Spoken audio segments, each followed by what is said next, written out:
I do have privilege, and it's really hard to even admit that sometimes because you don't want to comment on it. You have to really reach deep within yourself to be able to talk about it, because I feel like when you mention privilege, people look down on you right away, as if it's actually uncomfortable talking about privilege. This is United States of Race. Personal stories of how our earliest memories determine a lifetime of relationships. Each episode features one guest sharing their experiences with race. Keeping these episodes anonymous lets our guests share the real, uninhibited stories of their life. And it gives us the chance to listen by Ken, who feels his community is often treated as an invisible group. But neither that nor the privilege he grew up with are keeping him and his family safe right now.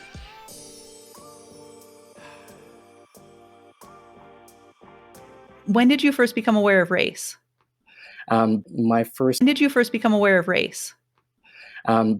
first time actually confronting race was my second week of school, second grade.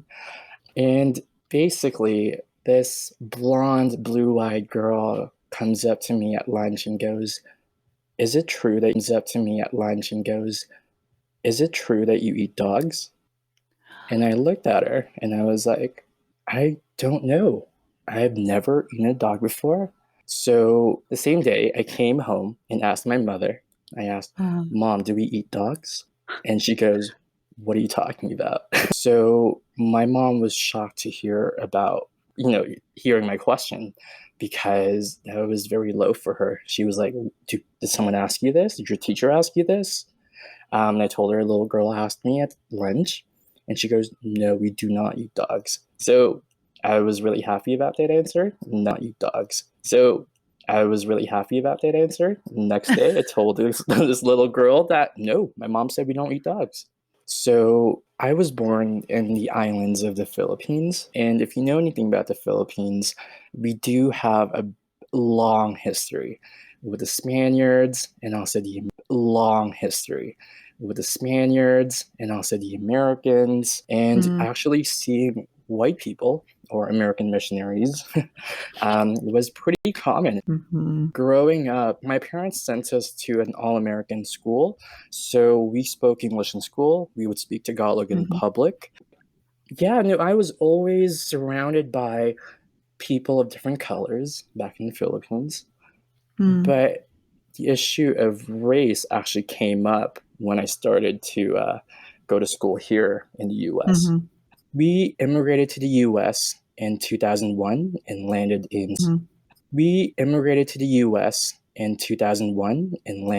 San Francisco. And if you know anything about San Francisco, it has a huge Asian American Pacific Islander population. Because of the whole history of the transcontinental railroads with the Chinese arriving, the Vietnamese refugees. I can't imagine landing in the Midwest. So acclimating in the US was actually easy for me. And actually, it's funny because my mom would always pack us lunch, and she would cook us traditional Filipino food, and I would take it to school, and I would be made fun of. It's traditional for us to eat with our hands, but people kept staring at me. I was mortified. I wanted to fit in. I was in a new country. So I actually asked my mom the same day, "Can I possibly get some Lunchables? Because my friends all have them." Don't all children eat their school lunch with their hands? Like their sandwiches and their Lunchables and their like little packets of gummy bears and their apple and their juice box. It's all with your hands. Yeah, you would think so. Don't use our hands. They actually encouraged us to really use our utensils that were given to us. And they tried to enforce that. I mean, I would come home and my dad would be using his hands to eat his dinner, and I would kind of look at him almost in disgust. So I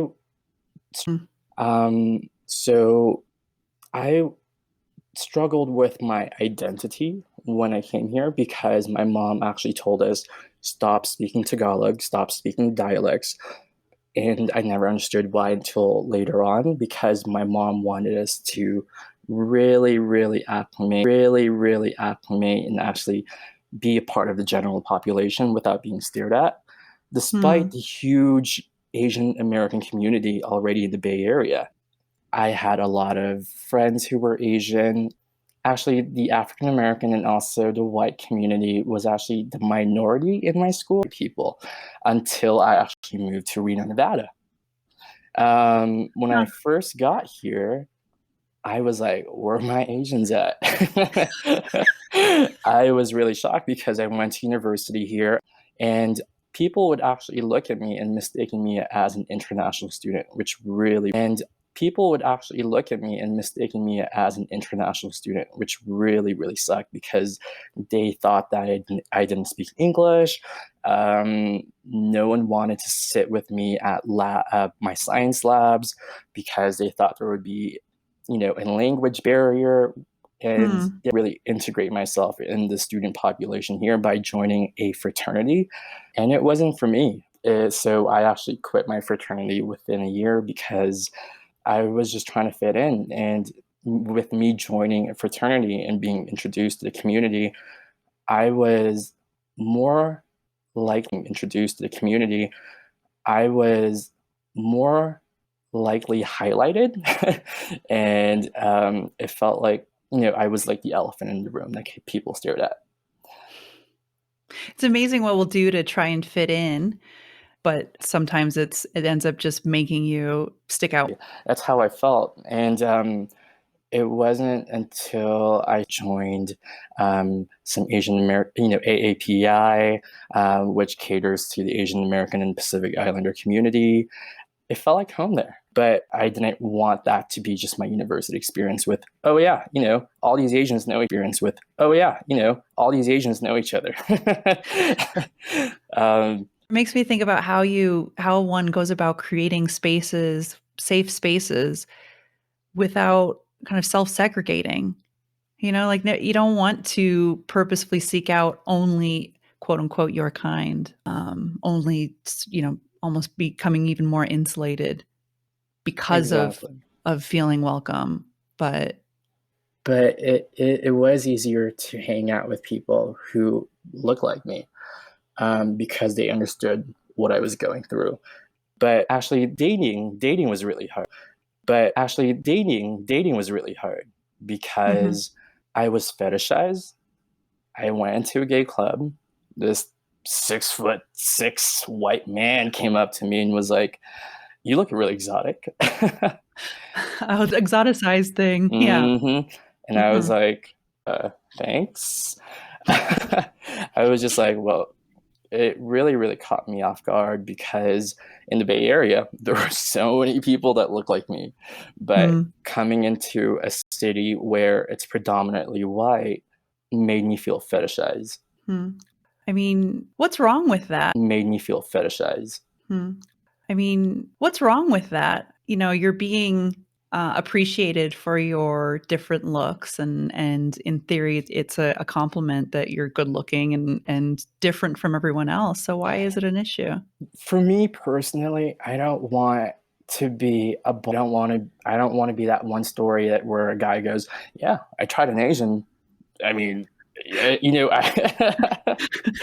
and it's almost demeaning that you want to possibly date me just so you can say that you have expanded your dating circle. Hmm. So it did make me feel awful, but I did end up dating a white guy. And actually, this is a terrible story. I met his family, and they seemed really nice. And one night, I was alone with my ex's mom, and Mhm. she actually said to me, "Do you love my son, or are you just looking for a green card?" And I was like, "What are you talking about? I'm actually a US citizen." It just made me feel like shit, in all honesty. Um, Hmm. So I almost moved back to the Bay Area so many times. It was really hard on me in a smaller town. Mm-hmm. You know, people who look like me primarily wear Latinos that were Mm-hmm. um, on a worker's visa. Mm-hmm. So it was really difficult. So especially with COVID, I used to live in downtown Reno, and a truck came by with their windows down, and someone screamed COVID and pointed at me. And a truck came by with their windows down, and someone screamed COVID and pointed at me. And I was like, what? Are you kidding me? This is happening here? But in all honesty, it doesn't surprise me as much. I'm more surprised at where it's already Right. predominantly Asian American. So you hear all about these, news articles featuring like older Asian Americans being Mm-hmm. killed or even hit just out of nowhere. Mm-hmm. I'm more surprised about that. Where is that coming from? I mean, in comparison to other people of color, Asian Americans haven't really been targeted. COVID really sparked that up again. Hmm. Mm-hmm. Mm-hmm. Do you think it ever bothers you, the assumptions made about you, the assumptions made about you, whether your status in the US or COVID is because you come from a place of privilege? That's tough. Yeah, I would say so. I would say that it does hit me a little bit harder because they think we're all savages who come from a third Mm, world country. It's like, actually, no, I grew up speaking four languages, and mm-hmm, my parents are educated. And mm-hmm, in the very beginning, we come from a very upper middle class kind of family. Each child had their own maid, each child had their own chauffeur, but I didn't realize that we were upper middle class at the age of 7. I just thought mm-hmm, everyone had a nanny. Everyone. Growing up, we were basically shielded from all of the poverty around us. mm, But race was never really an issue growing mm-hmm, up because we mm-hmm, saw people of all colors. Honestly, I when I came to the US, my first question issue growing mm-hmm, up because we mm-hmm, saw people of all colors. Honestly, I when I came to the US, my first question was, why do white people get tans? Because in Asian culture, if you have lighter skin, it means that you're richer because you don't work in the fields. Side and mm-hmm. maybe you work the land. My mom never understood it. She was the type of Asian lady who would bring an umbrella on a sunny day. That kind of lady who wants to avoid tanning Uh-huh. because she thought in her head her skin color meant her social class. Of their color were rich or higher up there, upper middle class, or were making themselves darker.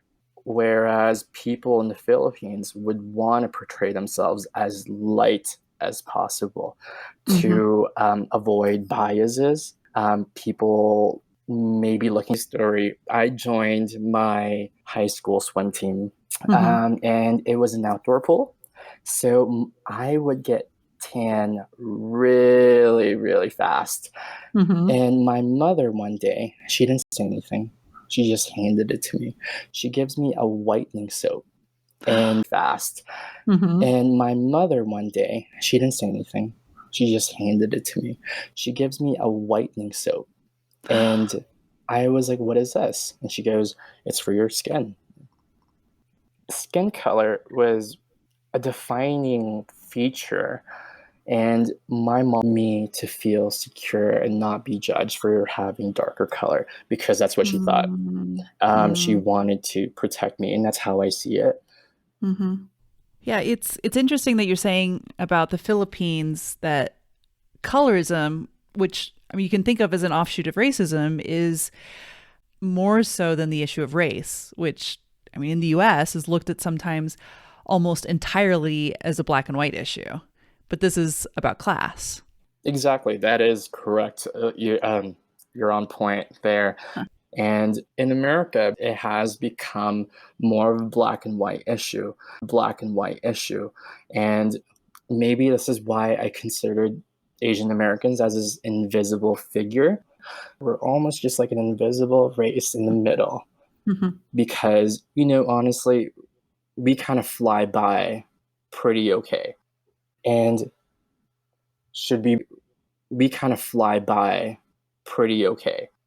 And should we be okay with that, with where we are? I mean, within my lifetime, this is the first time I have seen anti-Asian attacks. I wasn't around in 42 during Manzanar, okay? Japanese Americans were sentenced to, this is still controversial, but internment camps in Manzanar. I feel like that was the last time xenophobia really attacked the Asian American community. So how do I feel with they're still working? And it scares me. Yeah. It scares me more. And I feel like I'm able to hold my ground here in a tiny town, even though I've experienced racism. But I do worry about my parents and I do check up. On them more often nowadays. I mean, people are attacking all sorts of Asians, not just people who look Chinese. If you look Asian, you probably, they kind of consider you as a COVID carrier, or you started COVID, and this is why my grandfather died, or this is why my cousin is in the hospital right now. They project their hate towards people who look Asian. It doesn't matter if you grew up in mainland Asia or the archipelago. It's scary. Are your parents worried? My parents are worried. So my mom is currently a hospice worker in the Bay Area. She's not in one facility. She goes into people's homes and cares for them.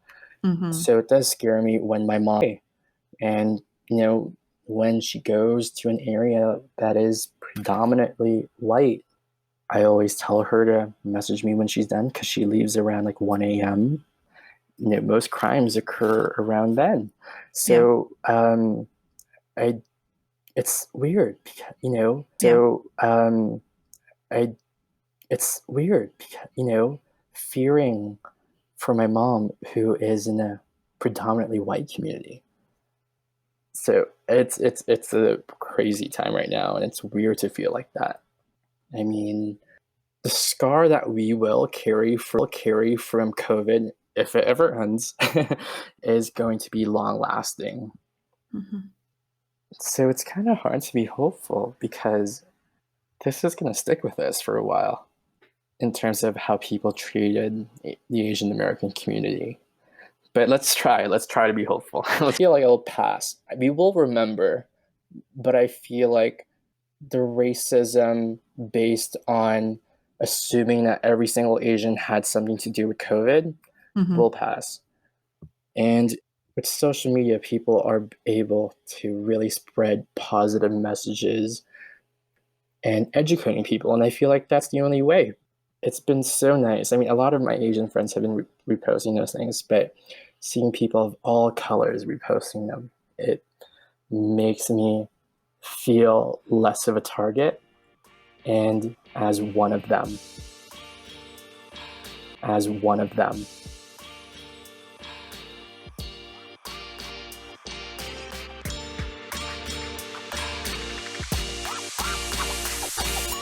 Thanks for listening to United States of Race.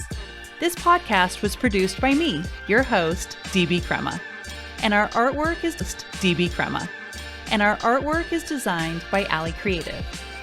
If you love great storytelling, go ahead and subscribe to United States of Race on Spotify, Apple Podcasts, or wherever you get your podcasts. And show us some love by rating and writing a review on Apple Podcasts or Podchaser. out and helps other listeners discover this amazing show. And you can also share this podcast with your friends and anyone who believes in the power of building connection through sharing personal stories. You can also follow us on Instagram at all one word, United States of Race. And as always, if you, yes you, and as always, if you, yes you, have a compelling story to share and would like to be featured on an upcoming episode, send us a message at unitedstatesofrace@gmail.com. Until next time.